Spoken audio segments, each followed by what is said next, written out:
kwamba wao kufika finali, wengine wanaenda mbali kwamba wanatukompea sisi na wao. Wewe unatukompea sisi na wao kwa lipi? Yanga ni next level kaka. Ulipofika nyie. Yanga tulikofika sisi, wao hawawezi kufika. Tuliyofanya sisi mpaka kuiendea finali, wao hawawezi kufika. Umeelewa? Tuiangalie safari ya Yanga kufika finali wamefanyaje. Yanga anaingia finali akiwa huku nyumbani ametoka kuwa bingwa. Si ndio? Yanga ametoka kuwa bingwa nyumbani anakwenda mpaka finali.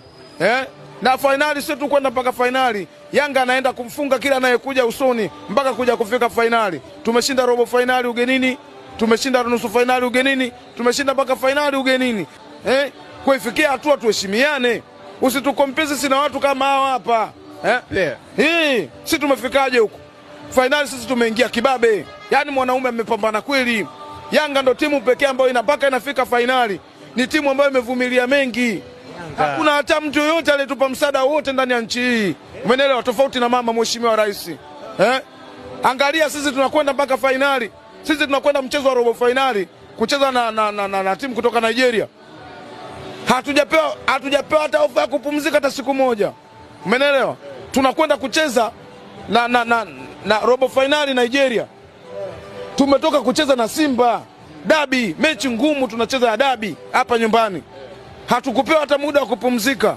Tunacheza dabi, tunatoka hapo tunakwenda Nigeria kucheza robo finali. Si umeelewa? Lakini angalia wenzetu.